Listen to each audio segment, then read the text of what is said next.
Hi.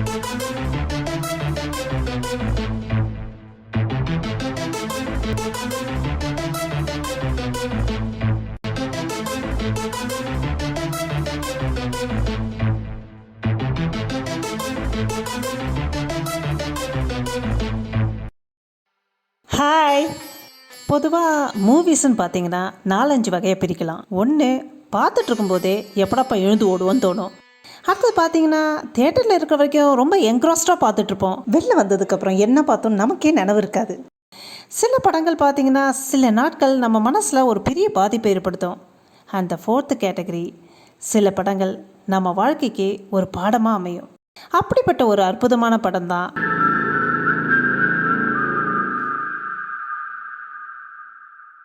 இது. ஒரு மலையாள படம். First thing, don't miss this, it is available on Netflix. Kappela அப்படின்னா தேவாலயன்னு அர்த்தம்.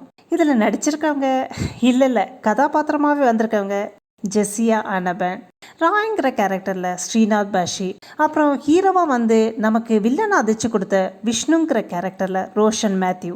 கபிலோட வெற்றிக்கு பிரதான காரணம் the story and the screenplay. Muhammad Mustafa இவர் தாங்க இந்த படத்தோட கதாசிரியர் அண்ட் அறிமுக director. Yes, as a director இது அவருக்கு முதல் படம். He is basically an actor. இந்த படத்துலையும் ஒரு சின்ன கேரக்டர் பண்ணியிருக்காருங்க. பொதுவாக மலையாள படத்தோட ஸ்ட்ரென்த்தே அதோட சிம்பிளிசிட்டி தாங்க. அந்த மாதிரி ஒரு யதார்த்தமான கதை தான் இது. வாழ்க்கையோட சின்ன சின்ன விஷயங்களை, நுணுக்கங்களை, ப்ராக்டிகாலிட்டிஸை கொள்ளி கொண்டு வந்த படம் இது. இந்த கதையோட நம்ம ஐக்கியப்படுத்த வச்சது தான் அந்த படத்தோட ஸ்ட்ராங் பாயிண்ட். முகம் தெரியாதவங்களோட பேசி பழகி நட்பாகி காதலாக வளர்ந்து கடைசியாக அவங்களே நம்புறதால ஏற்படுற ஆபத்தை ஹைலைட் பண்ணுற படம் தாங்க இது. ஜெஸ்ஸி கிராமத்தில் இருக்கா. ஒரு நாள் தான் அம்மாவோட ஃப்ரெண்டுக்கு ஃபோன் பண்ணுறா. கடைசி நம்பரை தப்பாக ப்ரெஸ் பண்ணுறா. அது ஒரு ஆட்டோ டிரைவர் விஷ்ணுவோட நம்பர். அதுக்கப்புறம் ஃபோன்லேயே அறிமுகம், பரிச்சயம், நட்புன்னு காதல் வரைக்கும் வளருது. இதில் வேடிக்கை என்னென்னா 2 பேரும் ஒருத்தர் பார்த்துக்கவே இல்லை. பிகாஸ் ஜெஸ்ஸிக்கிட்ட இருந்தது ஒரு பேசிக் ஃபோன். அந்த சமயத்தில் ஜெஸ்ஸியோட வீட்டில் ஜெஸ்ஸிக்கு வேற ஒரு இடத்துல கல்யாணம் நிச்சயம் பண்ணுறாங்க. ஸோ ஜெஸ்ஸி விஷ்ணுவை மீட் பண்ணுறதுன்னு டிசைட் பண்ணுறா. 2 பேரும் கோழிக்கோட் பஸ் ஸ்டாண்டில் சந்திக்கிறதுன்னு தீர்மானம் பண்ணுறாங்க. காதல் பயப்பட்டவங்க எதுக்கும் துணிச்சிடுவாங்கன்னு சொல்லுவாங்க. அதுக்கு ஒரு எடுத்துக்காட்டு தான் ஜெஸ்ஸி. தன்னந்தனியாக கோழிக்கோடு போகிறா. இதுக்கு முன்னாடி அவன் இடத்த பார்த்தது கூட கிடையாது. இதை துணிச்சல்னு சொல்கிறதா, அசட்டு தைரியம்னு சொல்கிறதா, இல்லை காதலோட தீவிரம்னு சொல்கிறதா புரியலை. ஆனால் நிஜ வாழ்க்கையில் இந்த மாதிரி ஜெஸ்ஸிக்களை நம்ம பார்க்குறோம், கேள்விப்படுறோம். விஷ்ணுவும் ஜெஸ்ஸியை மீட் பண்ண கோழிக்கோடு பஸ் ஸ்டாண்ட் வர்றான். ரிமெம்பர், இது வரைக்கும் 2 பேரும் ஒருத்தரை பார்த்துக்கிட்டதே கிடையாது. அங்கே அந்த கூட்டத்தோட நெரிசலில் விஷ்ணுவோட மொபைல் தொலைஞ்சு போகுது. அந்த மொபைல் ராய்ங்கிற கேரக்டர் கையில் கிடைக்குது. ஜெஸ்ஸி விஷ்ணுவுக்கு ஃபோன் பண்ணுறா. இப்போ விஷ்ணுவோட ஃபோன் ராயோட கையில் இருக்குது. ராய் மொபைல் எடுத்து பார்க்குறான். அதில் ஜெஸ்ஸின்னு பேர் வருது. ஃபோன் அட்டன் பண்ணுறான். நான் வந்தாச்சு, பஸ் டெர்மினஸ் வாஷ்ரூமில் இருக்கேன். நான் இப்போ வெளியே வந்துட்டுருக்கேன். நான் சந்தன கலர் சுடிதாரும் சிவப்பு துப்பட்டாவும் உடுத்திருக்கேன். இது எல்லாத்துக்குமே ராய் ன்னு மட்டுமே பதில் சொல்கிறான். நீ லைனை கட் பண்ணாத, நான் வெளில வந்துட்டுருக்கேன். ராய் வாஷ்ரூம் பக்கம் போகிறான். ஜெஸ்ஸி வெளியே வரா.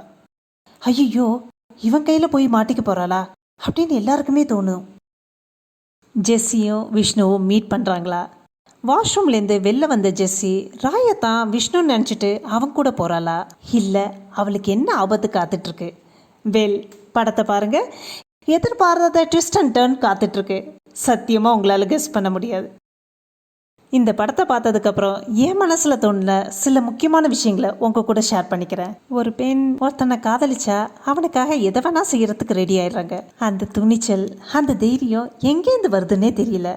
அதில் சிட்டியில் இருக்கிற பெண்கள் கொஞ்சம் கேர்ஃபுல். அவனை பற்றி அலசி ஆராயிறாங்க, அனலைஸ் பண்ணுவாங்க, யோசிப்பாங்க. ஆனால் இந்த கிராமத்து பொண்ணுங்கள்லாம் அப்படி இல்லை.